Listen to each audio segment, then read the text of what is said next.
As the great Buddha once said, "The mind is everything. What you think, you become." With these profound words echoing through the ages, we embark on a journey into the heart of mindfulness and self-mastery. Today, we're diving deep into the world of mindfulness and self-control with 7 powerful Buddhist lessons that challenge us to harness the power of our minds and awaken to our true potential. 1. Taming the monkey mind. The concept of the monkey mind is a fascinating metaphor introduced by the Buddha to describe the restless, unsettled, and uncontrollable nature of the human mind. Buddha beautifully encapsulated this idea when he said, "To enjoy good health, to bring true happiness to one's family, to bring peace to all, one must first discipline and control one's own mind. If a man can control his mind, he can find the way to enlightenment, and all wisdom and virtue will naturally come to him." Imagine for a moment your mind as a playful, mischievous monkey. This monkey is not content with sitting still. It leaps from branch to branch, thought to thought, without pause. It is curious, always seeking, always moving, often leading to a sense of chaos and lack of direction. This restless monkey represents the incessant chatter and whirlwind of thoughts that swirl through our minds at any given moment. Thoughts about the past, worries about the future, judgments about what we're experiencing right now. All these dart in and out of our consciousness, often without our consent. The first lesson in our journey toward mindfulness and self-control involves observing this monkey mind without judgment. This is not about suppressing thoughts or attempting to force the mind into silence. Rather, it's about becoming aware of how your mind moves, recognizing the patterns of your thoughts, and learning to observe them with a sense of detachment. It's about noticing when your mind has wandered off and gently guiding it back without criticism or frustration. Meditation and self-awareness practices are tools to help us achieve this. Through meditation, we learn to sit quietly with our thoughts, observing them as they arise and pass without getting entangled in them. This doesn't mean that the thoughts stop. Rather, we stop letting them pull us in every direction. We learn to watch our thoughts as if they were leaves floating down a stream or clouds passing in the sky, present one moment and gone the next, without impacting our inner calm. This process of observing without attachment creates space in our minds. It allows us to see that we are not our thoughts. We are the awareness that observes those thoughts. This realization opens up the possibility of conscious choice.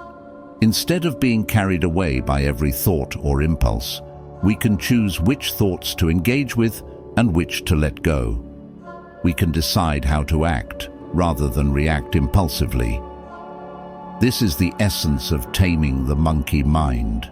It's not about achieving a state of thoughtlessness, but about cultivating a state of awareness and control over our mental processes.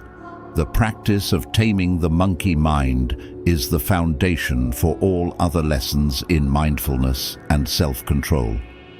It's the starting point for a journey of inner transformation that leads to greater peace, happiness, and enlightenment. As we learn to discipline and control our minds, we unlock the door to all wisdom and virtue, just as the Buddha promised. 2. The power of now. In one of his profound teachings, Buddha wisely instructed, "Do not dwell in the past, do not dream of the future, concentrate the mind on the present moment." This powerful statement highlights a cornerstone of Buddhist philosophy: the importance of living in the present. Our minds, complex and wandering, have a tendency to either retreat into the past, rehashing old memories and regrets, or leap into the future, fabricating worries and scenarios that may never come to pass. This habit of time traveling in our thoughts can lead to a spectrum of negative emotions, including anxiety, stress, and unhappiness, as we lose touch with the here and now. The practice of mindfulness, a key component of Buddhist teachings, offers a pathway to reclaiming our mental peace and well-being. Mindfulness encourages us to observe our thoughts and feelings without judgment, anchoring our awareness in the current moment. Simple exercises such as focused breathing, mindful walking, or even engaging all our senses to fully experience routine activities can help us cultivate this skill. For instance, when eating, we can pay close attention to the taste, texture, and aroma of our food. Or while walking, we can notice the sensation of each step as our feet touch the ground. These practices serve not only to ground us in the present, but also to reveal the richness and depth of the ordinary moments that make up our lives.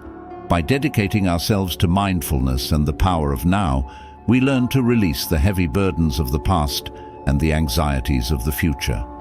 This doesn't mean we ignore planning or reflecting on our experiences, but rather, we approach these tasks with a calm and centered mind, fully engaged with the task at hand.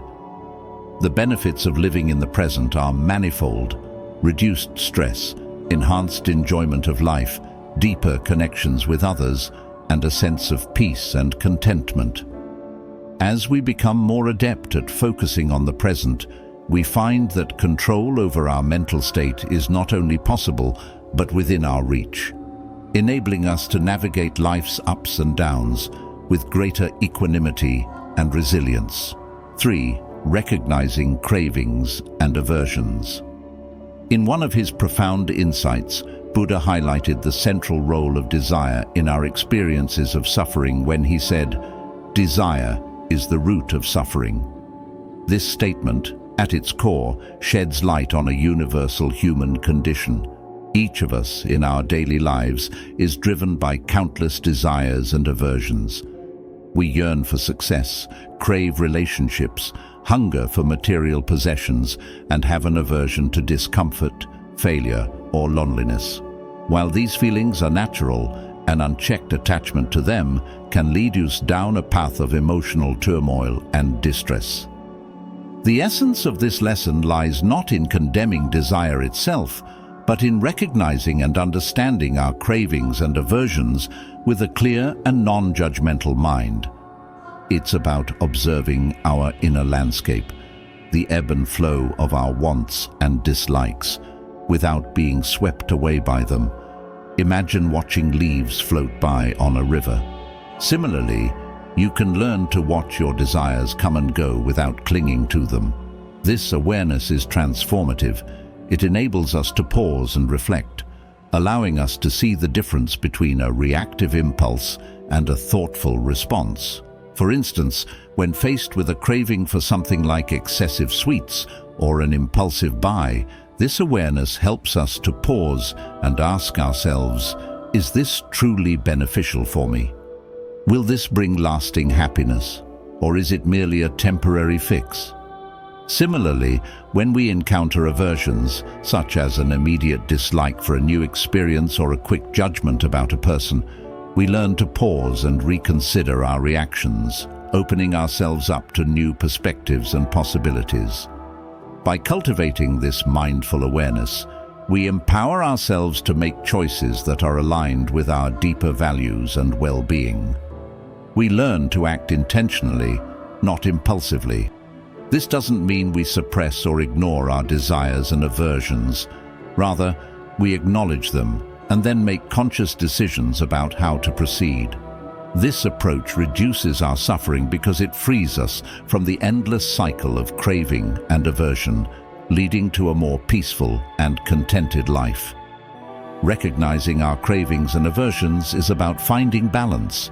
It's about understanding that while desires and dislikes are a natural part of being human, our happiness and peace of mind come not from the external fulfillment of these desires but from our internal state of being.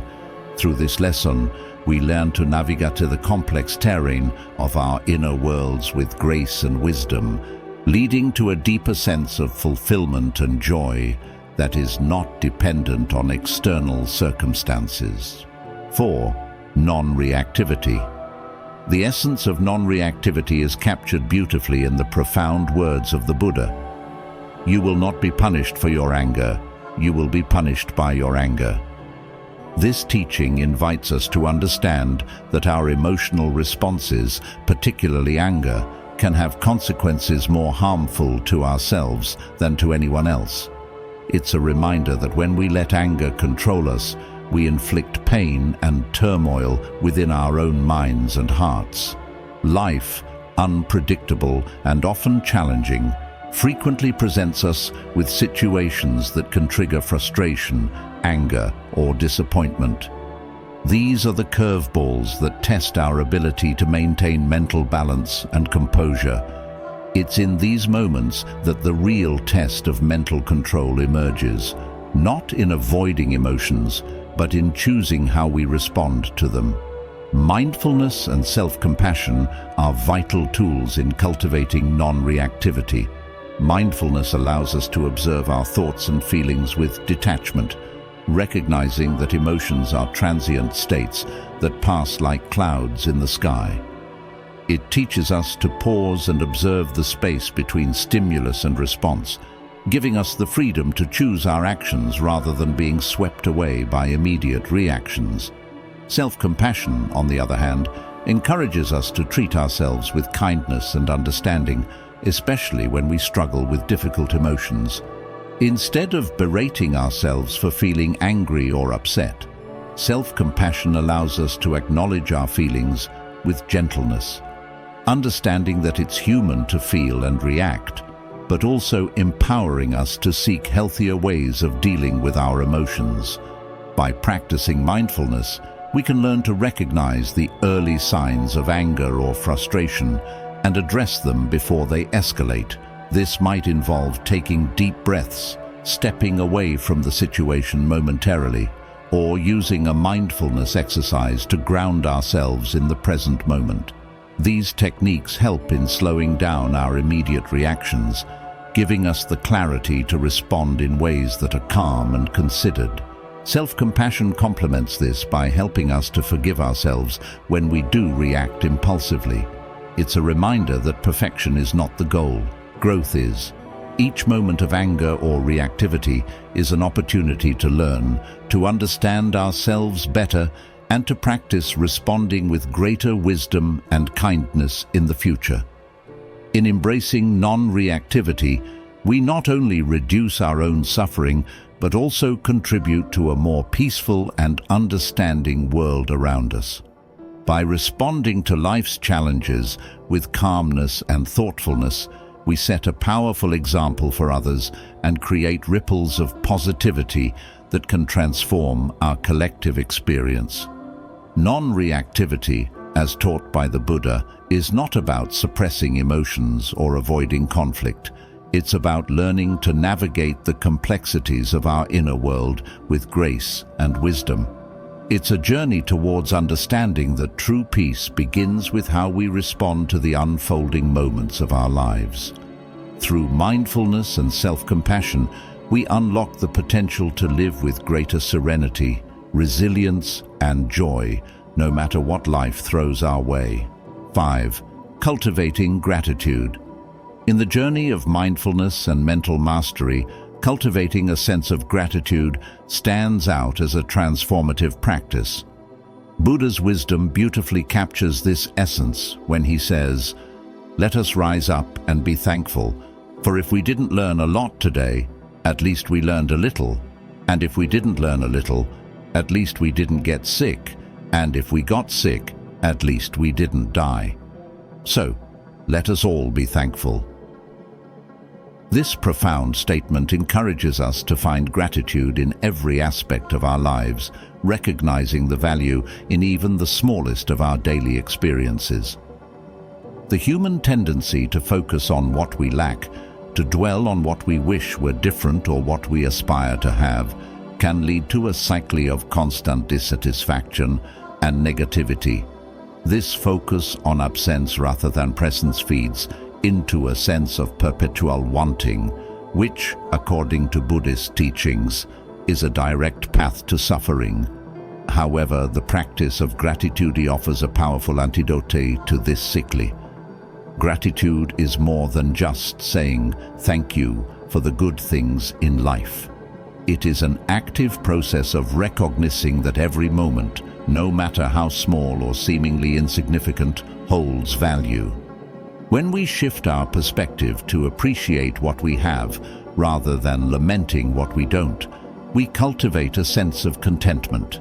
This doesn't mean ignoring the challenges or difficulties we face, but rather finding a space within those challenges where we can still be thankful. It's about acknowledging the good alongside the bad, understanding that our struggles often lead to growth and learning. By actively practicing gratitude, we nurture a sense of well-being and inner peace. This isn't a denial of pain or difficulty, but a choice to focus on the abundance present in our lives. Such a shift has profound effects not only on our mental state, but also on our physical and emotional health. Studies have shown that gratitude can enhance our mood, decrease stress, and even improve our physical health. Cultivating gratitude can start with simple practices such as keeping a gratitude journal where you write down things you're thankful for each day, or making it a habit to think of 3 things you're grateful for every morning or night. Over time, these practices can help to rewire your brain to naturally recognize and appreciate the positive aspects of your life, thereby reducing the hold negative thoughts and feelings may have on you. Gratitude is a key that unlocks the door to a more fulfilling and peaceful life. It encourages us to see the beauty in the ordinary, to take nothing for granted, and to cherish the myriad of blessings that weave through our everyday lives. By embracing gratitude, we not only enrich our own lives, but also bring a greater sense of joy and appreciation into the lives of those around us, fostering a more compassionate and connected world. 6. Forgiveness. In one of his profound teachings, Buddha shared an insightful analogy. Holding on to anger is like grasping a hot coal with the intent of throwing it at someone else. You are the one who gets burned. This analogy vividly illustrates how clinging to anger and resentment ultimately harms us more than anyone else. Think about it this way. When we hold on to anger, it festers within us, consuming our peace of mind and emotional well-being. It's like carrying around a burden that weighs us down, affecting not only our mental state, but also our physical health. Forgiveness, however, offers a powerful antidote to this inner turmoil. It's important to understand that forgiveness doesn't mean condoning or excusing someone's harmful actions. Instead, it's about liberating ourselves from the grip of negativity and resentment. By choosing to forgive, we release the heavy burden of anger and bitterness, freeing our minds from the chains of negativity. This act of self-compassion and letting go not only brings inner peace, but also strengthens our mental resilience. Just as a muscle grows stronger with exercise, our ability to forgive grows stronger with practice. It's a journey of healing and growth, empowering us to cultivate greater compassion, understanding, and peace within ourselves. So, embrace forgiveness as a gift to yourself, allowing it to nourish your soul and uplift your spirit on the path to inner harmony. 7. Patience and perseverance. Buddha, the enlightened one, once imparted his wisdom, stating, "Endurance is one of the most difficult disciplines, but it is to the one who endures that the final victory comes." This profound insight underscores the importance of patience and perseverance in our journey towards mental mastery. Think of mental mastery as embarking on a lifelong expedition rather than reaching a fixed destination. Along this path, you'll encounter numerous obstacles, setbacks, and challenges. These hurdles might come in various forms: internal doubts, external pressures, or unforeseen circumstances, but they are all part of the journey. Picture yourself as a sculptor shaping a block of stone into a masterpiece.